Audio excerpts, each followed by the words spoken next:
आरंभ करते हैं, क्योंकि आज समय थोड़ा कम है और कथाएं बहुत ज्यादा हैं। कल हमने बड़ी धूमधाम से ठाकुर जी का विवाह करवाया, पर क्या भगवान का एक ही विवाह हुआ था? कितने हुए थे? 16,108। पूर्ण रूप से देखिए, इनको विवाह नहीं कहा जाएगा, क्योंकि भगवान ने पूर्ण रूप से विवाह केवल रुक्मिणी जी से किया था। इन सबको तो भगवान ने केवल अपना नाम दिया था। क्यों दिया, किस प्रकार दिया, सुनते हैं। कथा आती है, सत्राधिक नामक एक राजा हुए। देखिए, सबको ध्यान से सुनना है। जैसा मैंने कहा कि कथाएं ज्यादा हैं, समय थोड़ा कम है, तो जल्दी कथा करी जाएंगी, तो ध्यान से सुनिएगा। सत्राधिक नामक एक राजा है। उन्होंने सूर्य नारायण भगवान की तपस्या की। सूर्य नारायण भगवान बड़े प्रश्न होते हैं। प्रश्न हो करके कहा, क्या चाहिए वरदान में? बोले, मुझे वरदान नहीं चाहिए, मैंने तो बस दर्शन करने के लिए तपस्या की थी। ये सुनकर के बड़े प्रश्न होते हैं। तो सूर्य नारायण भगवान ने प्रश्न होकर के वो अपने गले में एक मणि पहनते थे, जिसका नाम था शमयंतक मणि। उन्होंने वो मणि सत्राधिक राजा को पहना दी। तो सूर्य नारायण ने वो मणि राजा को दे दी। अब राजा को बड़े प्रश्न हुए। अब हर जगह पहन करके जाते हैं, लेकिन देखिए, मनुष्यों का ये स्वभाव होता है कि अगर आप के पास कोई कीमती वस्तु है तो आप उसका दिखावा करते हैं। हर किसी का स्वभाव होता है, ऐसा हर कोई होता है। अब कितनी मात्रा में दिखावा कर रहे हैं वो आप पर निर्भर करता है। कोई बहुत ज्यादा करता है, कोई बहुत कम करता है। अब जैसे मान लीजिए महिलाएं, उन्होंने अगर कोई सुंदर चूड़ी पहनी है या अंगूठी पहनी है, तो उस दिन उनकी सारी बातें उनके हाथों से होंगी। या मान लो कोई सुंदर हार पहना है, उसको बार बार ठीक करें, सामने वाले की नजर तो अपने आप ही पड़ जाएगी कि भाई उसको ठीक करेंगे, तो यानी अर्थ क्या हुआ? दिखावा सब करते हैं। जरूरी नहीं कि नहीं करना चाहिए, यानी दिखावा सब करते हैं, ये मनुष्यों का स्वभाव है। तो सत्राधिक राजा भले ही हैं, तपस्या की है, पर हैं तो वो मनुष्य ही। स्वभाव है, तो वो मणि हर जगह पहन करके जाते थे। हर जगह, कोई भी सभा में जब भी कोई सामने व्यक्ति आए तो उसको बार बार ठीक करें, सीधा करें, उल्टा करें। तो इतनी बार अगर आप किसी चीज को बार बार सही करोगे तो सामने वाले की नजर तो अपने आप पड़ जाएगी। अब नजर पड़े तो भाई इतनी सुंदर थी वो मणि की हर कोई तारीफ करता। इतनी सुंदर थी वो मणि। अगर उस मणि की कोई प्रशंसा करे तो राजा को बड़ी खुशी होती। अब एक बार वो एक सभा में जाते हैं, वहां पर श्री कृष्ण भी आए हुए थे। देखिए, अभी तो भगवान लीलाएं कर रहे हैं पृथ्वी पर, और मथुरा द्वारिका के राजा हैं भगवान। तो अब राजाओं का भी अब सभा होती है, भगवान पहुंचते हैं वहां। तो वहां पर भगवान आते हैं। सत्रदिक राजा ने वो ही हरकतें करी वहां पर। वो बार बार उस मणि को सीधा करे, उल्टा करे, सीधा करे, इधर करे, उधर करे। तो बाकी को तो तारीफ कर रहे हैं, लेकिन मनुष्य को इतना नहीं समझता। जो खुद कर रहे हैं वो कोई और करे तो इतना फर्क नहीं लगता, पर भगवान तो मनुष्य नहीं है। भगवान को उसकी हरकतें देख करके हंसी आ गई। अब चलिए, हंसी तो हमें भी आती है, किसी की हरकतों पर हंसना नहीं चाहिए। भगवान ने हंस दिया। अब हंस दिया तो राजा ने देख लिया, राजा को बात अच्छी नहीं लगी, पर वो बात आ ही गई होगी। अब कुछ समय के बाद राजा के भाई वो मणि पहनकर शिकार खेलने जाते हैं। शिकार खेलने गए, वहां पर एक शेर उनके सामने आता है। शेर ने राजा के भाई को मार दिया। मणि लेकर वो शेर चला गया। थोड़ी दूर जाते हैं, शेर एक रीछ से मिलते हैं। दोनों के बीच युद्ध होता है। रीछ ने शेर को मार दिया। वो रीछ मणि लेकर अपनी गुफा में जाकर अपने बच्चे को खेलने को उन्होंने वो मणि दे दी। राजा को बात पता चलती है। राजा वहां आए, भाई का शरीर तो मिल गया पर मणि गायब है। अब किसके दिमाग में आए कि दूर जाकर गुफा में वो मणि रखी है। आजू बाजू देखते हैं, कहीं पड़ी हो तो नहीं मिलती। वापस राज्य आते हैं तो कई मित्र इत्यादि मिलने आते हैं। तो सबने पूछा कि भाई वो मणि कहाँ गई। बोले पता नहीं, लगता है चुरा ली किसी ने। आसपास होती तो मिल गई होती, यानी कोई उठा के ले गया। अब कई ऐसे लोग रहते होंगे आपके आसपास, मित्र नहीं कहूंगी, मतलब मित्र बनकर के रहते होंगे।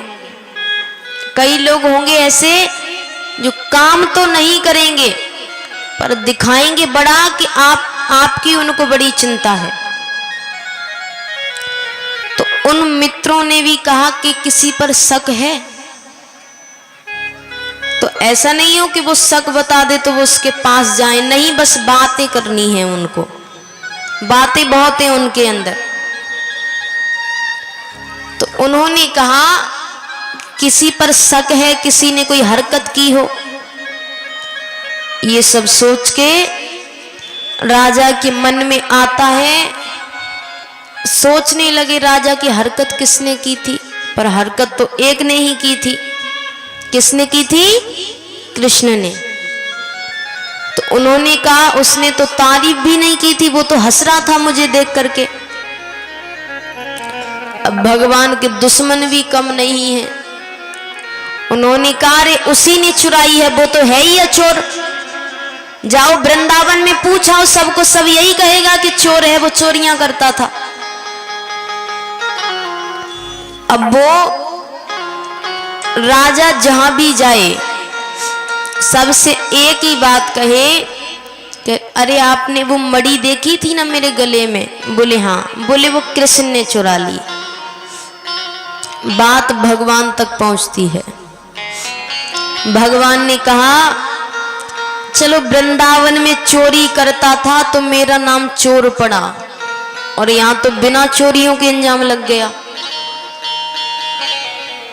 तो उसको हटाने के लिए भगवान उस जंगल में जाते हैं। पता करते हैं कि उनके भाई का शरीर कहां पड़ा था।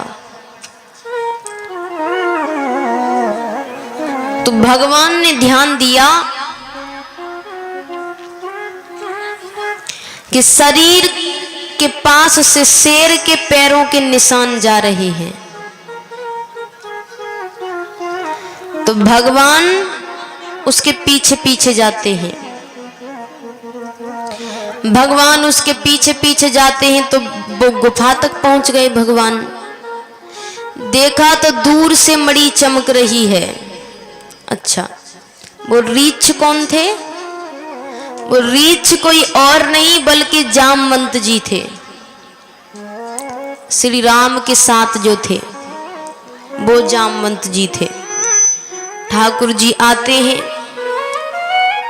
जामवंत जी से कहा कि मुझे वो मणि चाहिए, उसके बदले में तुम्हें जो धन इत्यादि चाहिए वो मैं दे दूंगा। रीछ ने कहा नहीं, वो मेरे बच्चे को अच्छी लग गई है, वो उसका खिलौना है, उन्हें नहीं दे सकता मैं। अरे भगवान कहते हैं वो कोई खेलने की वस्तु नहीं है, वो एक देवता की मणि है।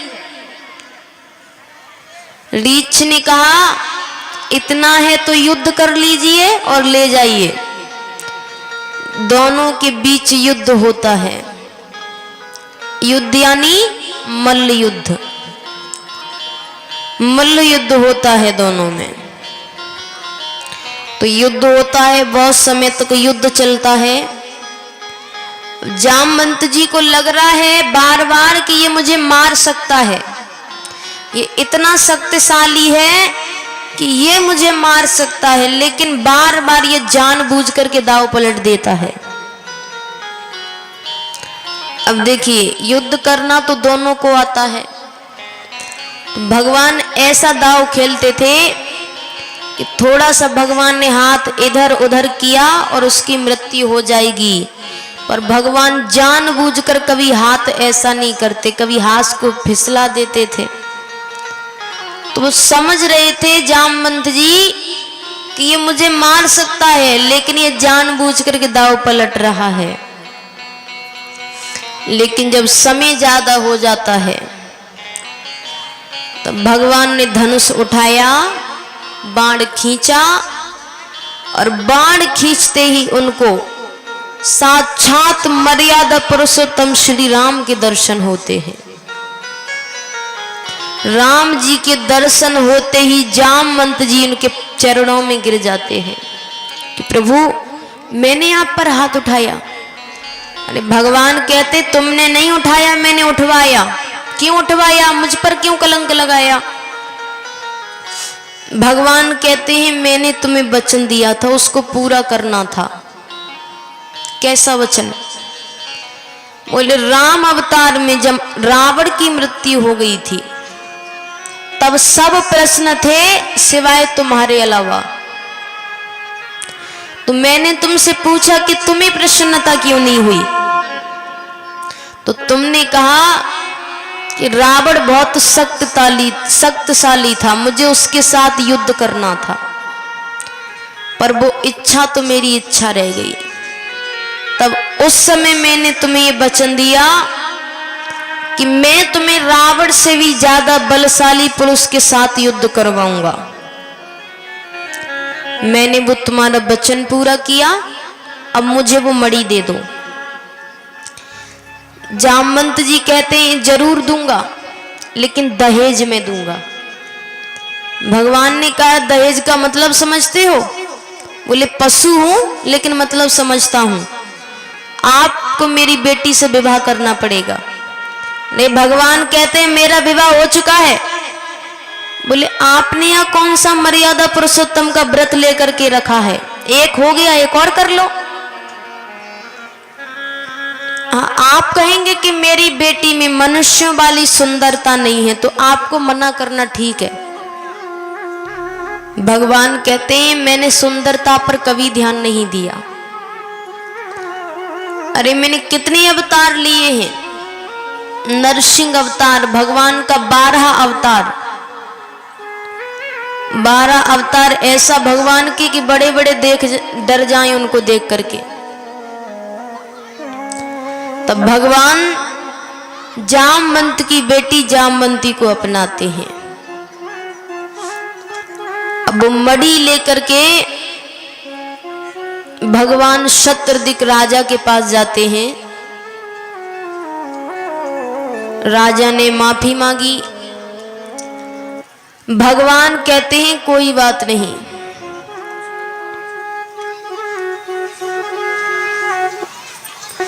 भगवान कहते हैं कोई बात नहीं।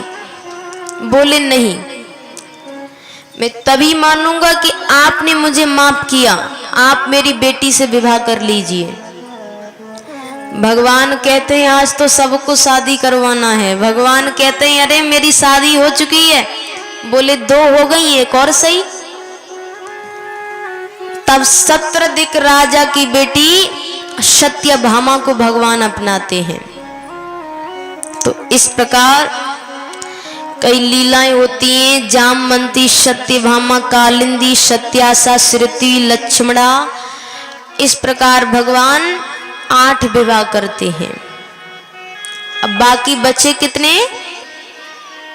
16,100। वो थोड़ी देर बाद सुनते हैं। या एक नहीं संभाली जाती, भगवान के 8 विवाह हो गए। बाकी थोड़ी देर बाद सुनेंगे हम। अब चलते हैं उस प्रसंग की तरफ। कल भगवान गुरुकुल गए। गुरुकुल में उनकी भेंट सुदामा जी से होती है। अब दोनों अपने अपने घर चले गए। बड़े होते हैं, विवाह करवाते हैं। सुदामा जी के बच्चे होते हैं। उसके बाद उनके घर में दर्दता आती है, गरीबी आती है। और गरीबी भी कैसी? घर में अन्न का दाना नहीं है, बच्चे भूख से तड़प रहे हैं। एक बार पत्नी ने कहा, एक दिन आप कह रहे थे कि श्री कृष्ण आपके मित्र हैं, आप दोनों गुरुकुल में साथ रहते थे, आप उनके पास क्यों नहीं चले जाते? वो कुछ सहायता करेंगे। सुदामा जी कहते हैं नहीं, मैंने स्वार्थ की मित्रता नहीं की है कि मैं इतने वर्षों से उससे मिलने नहीं गया, ये जानते हुए कि वो पास ही रहता है। और अगर मेरे जीवन में दिक्कतें आई तो मैं मांगने चला जाऊं, तो मांगने तो मैं नहीं जाऊंगा। पत्नी ने कहा ठीक है, मांगने मत जाइए, मिलकर आइए। इतने वर्षों से नहीं मिले ना, अब मिलकर आइए। और उनको कुछ मत कहना कि आपकी हालत कैसी है, बस कहना मिलने आया हूं। और सोचिए उस अवस्था में जब खुद के घर अन्न का दाना नहीं है, पत्नी कहीं से मांग इत्यादि करके एक छोटी सी चावल की पोटली तैयार करती है कि पहली बार मिलने जा रहे हैं आप गुरुकुल के बाद, तो कुछ भेंट स्वरूप तो देना पड़ेगा ना। तो इसको कहते हैं निस्वार्थ प्रेम। खुद के घर में क्या हालत है, लेकिन भगवान के लिए वो चावल की पोटली लेकर के जा रहे हैं। दरवाजे पर पहुंचते हैं, द्वारपाल खड़े हैं, उनसे अंदर जाने के लिए कहते हैं। द्वारपालों ने मना कर दिया, तो सुदामा द्वारपालों से कहते हैं कि देखो देखो ये गरीबी, ये गरीबी का हाल, कृष्ण के दर पे विश्वास लेके आया हूँ। मेरे बचपन का यार है मेरा श्याम, कर मैं आस करके आया हूँ कि अरे द्वारपालो कन्हैया से कह दो, अरे द्वारपालो और कन्हैया से कह दो कि दर पे सुदामा गरीब आ गया है, कि दर पे सुदामा गरीब आ गया है।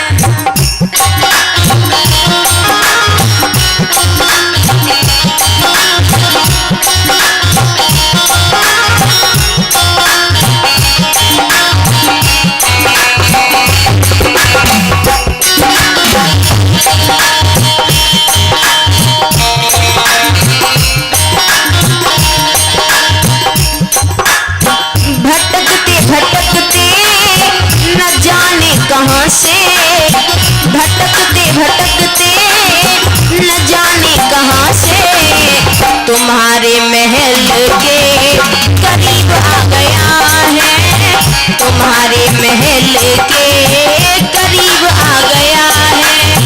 अरे द्वारपालो कन्हैया से कह दो, अरे द्वारपालो कन्हैया से कह दो कि दर पे सुदामा गरीब आ गया है, कि दर पे सुदामा गरीब आ गया है।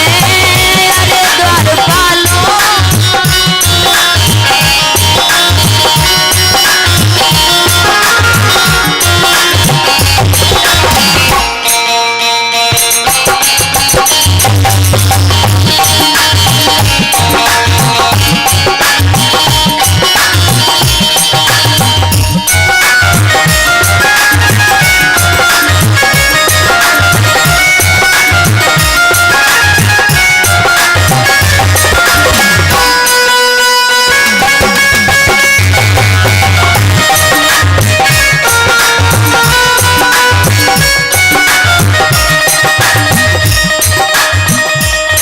सुदामा जी कहते हैं बस एक बार मैं जैसा कह रहा हूं वो सब कन्हैया से जा करके कह दो। क्या? न सर पे है पगड़ी न तन पे है जामा, बता दो कन्हैया को नाम है सुदामा हो, बता दो कन्हैया को।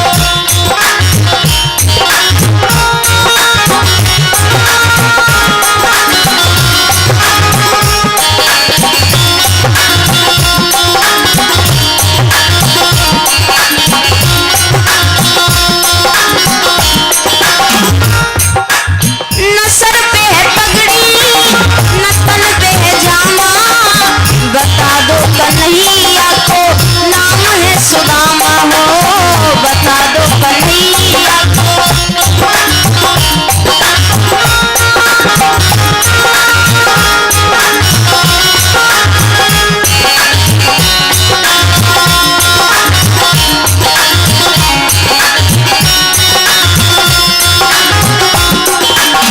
बस एक बार मोहन से जा करके कह दो कि तुम एक बार मोहन से जा करके कह दो कि मिलने सखा कद नसीब आ गया है, मिलने सखा कद नसीब आ गया है। अरे द्वारपालो कन्हैया से कह दो, अरे द्वारपालो कन्हैया से कह दो कि दर पे सुदामा गरीब आ गया है, कि दर पे सुदामा गरीब आ गया।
सुदामा जी कहते हैं बस एक बार कह आओ। द्वारपाल सोचते हैं इतना कह रहा है तो जाकर के कह ही आते हैं। एक द्वारपाल अंदर जाता है, जैसा जैसा सुदामा जी ने कहा वो सब भगवान से कहकर आता है। और फिर ये सुनते ही दौड़े चले आए मोहन, लगाया